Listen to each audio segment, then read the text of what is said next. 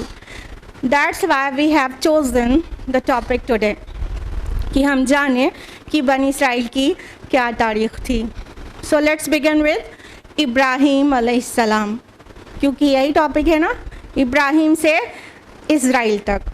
تو ابراہیم علیہ السلام ابھی سے تقریباً 4000 سال پہلے 2200 قبل مسیح عراق میں پیدا ہوئے، اور ایک جگہ ہے وہاں پر۔ اور اگر ہم ابراہیم علیہ السلام کے دعوتی مشن پر غور کریں تو ہم پائیں گے کہ آپ کی دعوت عالمگیر نظر آتی ہے۔ ادر دین آر پروفیٹ صلی اللہ علیہ وسلم، اگر کوئی رسول عالمگیری دعوت لے کر اٹھا تو نظر آتا ہے کہ ابراہیم علیہ السلام عراق میں پیدا ہوئے، اور اس کے بعد انہوں نے فلسطین اور شام اور اردن اور مصر، ان تمام جگہوں پر سفر کیا ہے، اور مختلف جگہوں پر الگ الگ نبیوں کو اپوائنٹ کیا انہوں نے کہ وہ دعوت کا کام کریں۔ نبی اپوائنٹ کرنا تو اللہ تعالیٰ کا کام ہے، لیکن ان کے خاندان سے جو نبی تھے انہوں نے کہاں کہاں پر چھوڑا اس کو جاننا چاہیے ہمیں۔ لوط علیہ السلام کو شرق اردن میں چھوڑا، جو کہ آپ کے بھتیجے تھے، پتہ ہوگا آپ کو۔ اور اب اپنے بڑے صاحبزادے اسماعیل علیہ السلام کو اندرون عرب میں اپوائنٹ کیا ابراہیم علیہ السلام نے، اور اسحاق علیہ السلام کو شام اور فلسطین کی سرزمین میں چھوڑا دعوت کے کام کے لیے۔ تو ابراہیم علیہ السلام کے بیٹے اسحاق علیہ السلام جو کہ شام و فلسطین میں اپوائنٹڈ تھے ایز اے پروفٹ، ان کے صاحبزادے ہیں یعقوب علیہ السلام، اور یعقوب علیہ السلام کا لقب ہے، کیا ہے بتائیے؟ ایگزیکٹلی آپ سب کو پتہ ہے، اسرائیل۔ اسرائیل کا معنی بھی جانتے ہوں گے، بندہ خدا یا عبداللہ۔ اسرا کہتے ہیں بندے کو، ایل عبرانی زبان میں کہتے ہیں خدا کو۔ تو اسرائیل ایکچولی یعقوب علیہ السلام کا لقب ہے، اور بنی اسرائیل کا معنی ہوا چلڈرن آف یعقوب علیہ السلام، سو سمپل۔ تو اسرائیل نام، بنی اسرائیل نام ان کا یہاں سے ٹیکن ہے، ابراہیم علیہ السلام کے پوتے، یعقوب علیہ السلام کے چلڈرن۔ جہاں تک ان کا نام یہود یا یہودیت مذہب کی بات ہے، تو یہ تو بہت بات ہے کہ یہودیت یا یہود نام سے انہیں جانا جانے لگا۔ یہ تقریباً 1000 سے 1100 سال بعد کی بات ہے، جب سلیمان علیہ السلام کے 2 بیٹوں کے درمیان ان کی مملکت ڈیوائیڈ ہو گئی تھی، تو جو حصہ غالب آیا اس پر یہودیہ کی سلطنت تھی، سلطنت یہودیہ غالب آئی، اور یہ نام آیا تھا یعقوب علیہ السلام کے ایک بیٹے تھے جیوڈا، اسی سے سلطنت یہودا نام پڑا، کیونکہ وہ اس خاندان سے آگے بڑھے تھے۔ تو اس سلطنت کے غلبے، سلطنت یہودیہ کے غلبے کی وجہ سے ان کو یہودی کہا جانے لگا، یا جیوڈا سے جوڈائزم، ٹھیک ہے۔ تو یہ یہود اور یہودا 1000 سال 1100 سال کے بعد نام ان کا پڑا ہے، اور یہ بات ہم میں سے سبھی لوگ جانتے ہیں کہ ابراہیم علیہ السلام نہ یہودی تھے نہ نصرانی، لیکن وہ کیا تھے؟ ہی واز اے مسلم۔ تو ابراہیم علیہ السلام تو یہودی نصرانی نہیں تھے، انہوں نے اپنے سے نام ڈالا ہے، اور ہم سب کو پتہ ہونا چاہیے اللہ تعالیٰ نے کوئی اور دین، کوئی اور مذہب نہیں بھیجا، ہر پروفٹ کو اسلام دے کر بھیجا ہے، اور سب مسلم تھے اور ان کے فالوورز سب مسلم تھے، ٹھیک ہے۔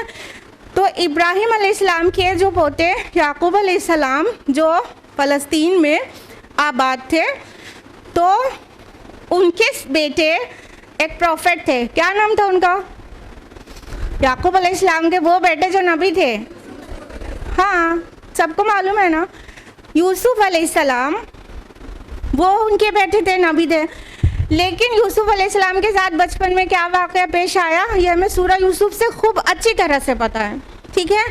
تو اگر بائبل کے معنی according to the Bible and scholars of the Bible, Yusuf علیہ السلام کی پیدائش 1906 قبل مسیح ہوئی تھی، 1906 بیفور کرائسٹ۔ اور جو واقعہ سورہ یوسف میں یوسف علیہ السلام کا مینشنڈ ہے، اکارڈنگ ٹو دا بائبل وہ 1890 BC بگن ہوا تھا، ٹھیک ہے۔ تو آپ نے جانا کہ یوسف علیہ السلام کو ان کے بھائیوں نے کنویں میں ڈال دیا، وہاں سے جس قافلے نے ان کو نکالا وہ مصر کی طرف جا رہا تھا، اور یوسف علیہ السلام کہاں پہنچ گئے؟ مصر پہنچ گئے۔ اس طرح بنی اسرائیل میں سے ایک نبی وہ مصر پہنچ جاتے ہیں، ٹھیک ہے۔ جب یوسف علیہ السلام مصر پہنچے تھے تو وہاں پر جو بادشاہ ہوتے تھے ان کو چرواہے بادشاہ یا ہیکسس کنگز کہا جاتا تھا، اور اس ٹائم پر جب یوسف علیہ السلام جیل سے نکلے ہیں تو اس ٹائم 15th ڈائنیسٹی رول کر رہی تھی ہیکسس کنگز کی، 15th ڈائنیسٹی، 15ویں خاندان کی حکومت تھی چرواہے بادشاہوں کی، اور یہ قبطیون نسل نہیں تھے، مصر میں تھا نا، لیکن قبطیون نسل نہیں تھے، یہ عربیون نسل تھے۔ تاریخ میں ہے کہ یہ 2000 BC کے قریب عرب علاقوں سے نکل کر مصر گئے تھے، اور مصر میں غلبے کو پا کر وہ حکومت کرنے لگے تھے۔ لہٰذا جب یوسف علیہ السلام مصر پہنچے ہیں تو وہ بھی عربی نسل تھے، لہٰذا ان کو وہاں بڑی، جب جیل سے نکلے ہیں تو بڑی عزت ملی اور بڑا پوزیشن ملی، اور وہ منسٹر بھی بن گئے خود بھی. اور آپ کو یہ بھی پتہ ہے کہ جب یوسف علیہ السلام منسٹر بن چکے تھے تو جب فلسطین میں سوکھا پڑ گیا تھا تو آپ کے پورے خاندان کو آپ نے کہاں بلا لیا تھا؟ مصر بلا لیا تھا. تو یعقوب علیہ السلام اپنے پورے خاندان کو لے کر، جس میں ان کے بیٹے، بہو اور پوتی پوتے سارے تھے، تقریباً بائبل کے معنی تو 90 لوگ تھے، اور بہوؤں کو الگ کر دے تب بھی 67 ان کے خاندان کے لوگ تھے. یہ سارے کے سارے لوگ مائیگریٹ کر کے کہاں پہنچ جاتے ہیں؟ مصر پہنچ جاتے ہیں.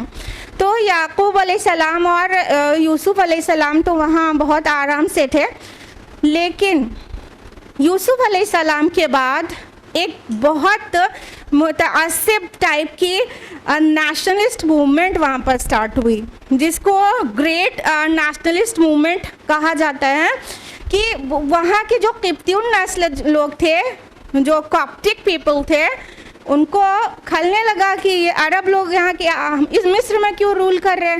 تو انہوں نے اس کے خلاف ایک تحریک شروع کی بہت بڑی، اور اس تحریک نے اس میں اتنا زور تھا کہ انہوں نے یہ جو ہیکسس کنگز تھے ان کا تختہ پلٹ دیا، اور الٹیمیٹلی وہ فینیٹک کاپٹک جو ڈائنیسٹی تھی وہ رول کرنے لگی. اور ان کے بادشاہوں کو کیا کہتے ہیں ہم؟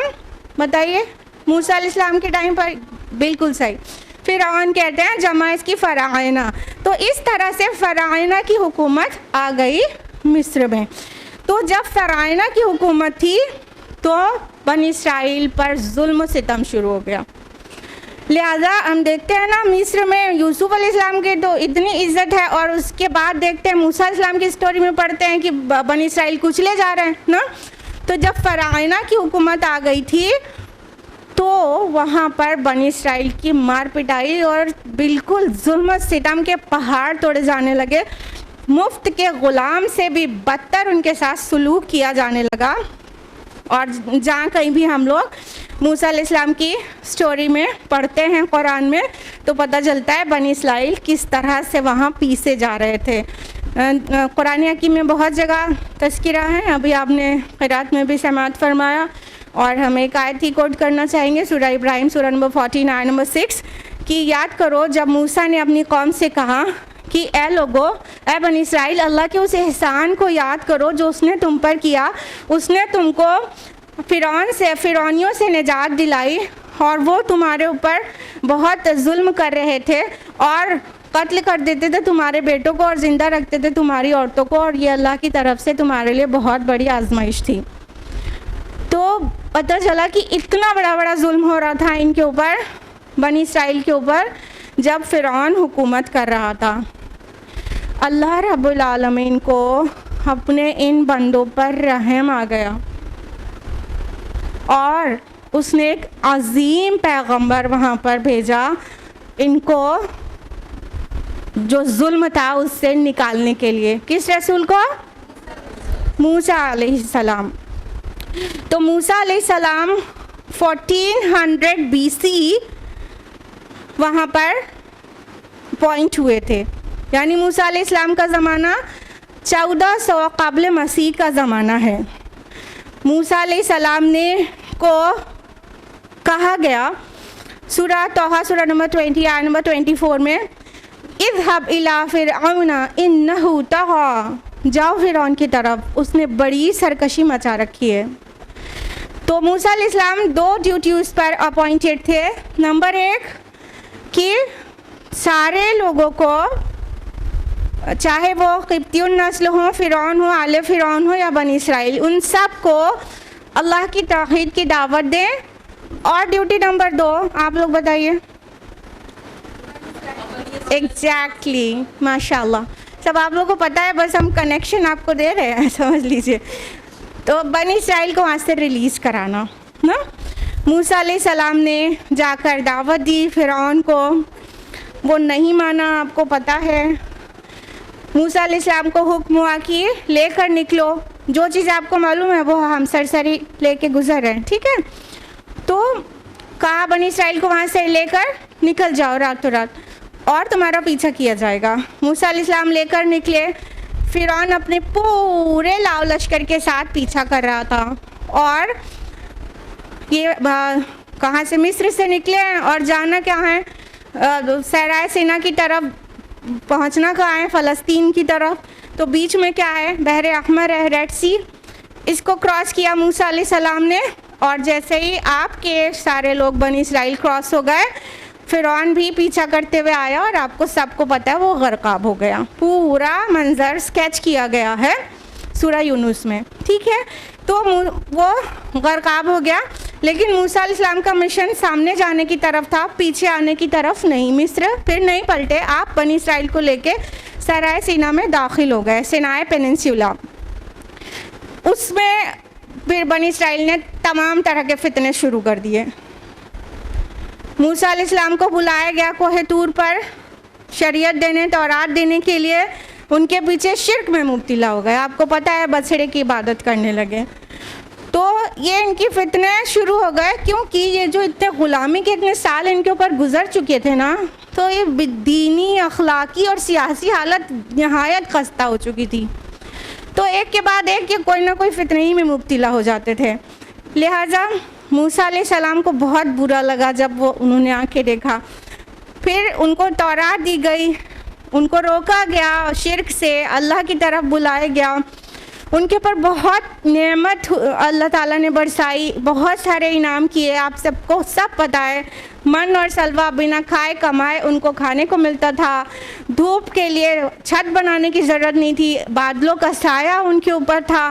تو اس طرح سے اتنے لاڈ اور پیار سے اللہ تعالیٰ نے اس قوم کو صحرائے سینا میں رکھا ہوا تھا. لیکن انہوں نے اللہ کے شکر گزار ہونے کے بجائے، رب اور رسول کی ماننے کے بجائے ہمیشہ ہی کوئی نہ کوئی فساد کیا. جب اللہ تعالیٰ کی طرف سے موسیٰ علیہ السلام کو حکم ملا کہ اپنی قوم کو بولو کہ اب لڑیں، جنگ کریں، اپنی اصل سرزمین فلسطین میں داخل ہوں، تو انہوں نے کیا کیا؟ شاید آپ کو پتہ ہے.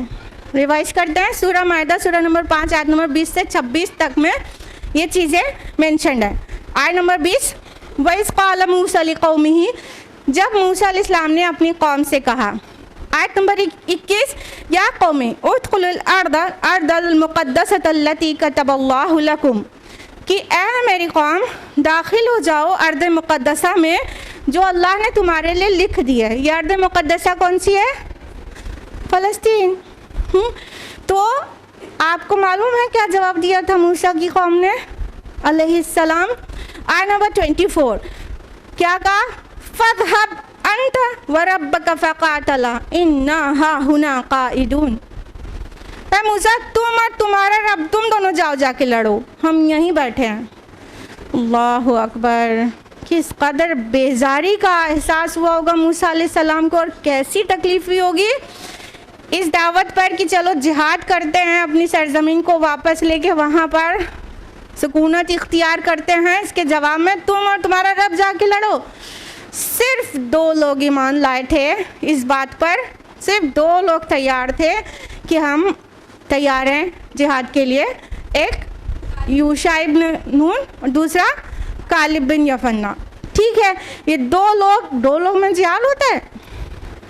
تو موسیٰ علیہ السلام بھی بیزار اور اللہ تعالیٰ بھی ان سے ناراض ہو گئے. فرمایا نمبر 26 میں، نمبر 26 میں قال فإنها محرمۃ علیہم 40 سنہ. اب یہ سرزمین تمہارے لیے 40 سال کے لیے حرام کر دی گئی. کہنے کا مطلب تم چاہو بھی فلسطین میں داخل ہونا تو ہو نہیں سکتے، اب تم یہیں صحرا میں سرگرداں رہو. یہ 40 سال جو صحرا میں تھے، اس درمیان میں وہ سب لوگ جو جوانی میں نکلے تھے مصر سے، وہ سب مر کھپ گئے، اور موسیٰ علیہ السلام کا بھی انتقال ہو گیا اسی درمیان میں. موسیٰ علیہ السلام جانے سے پہلے انہیں بہت ساری ہدایات دے کر گئے تھے کہ کیا کیا کرنا کیا نہیں کرنا، جب کبھی فلسطین میں داخل ہونا تو تمہارا کیا طرز عمل ہونا، تو سب سکھا پڑھا کر گئے تھے. بائبل میں پڑھے تفصیل سے ملے گا. لیکن وہ ان میں سے اکثر چیزیں انہوں نے بھلا دی، مان کر نہیں دی.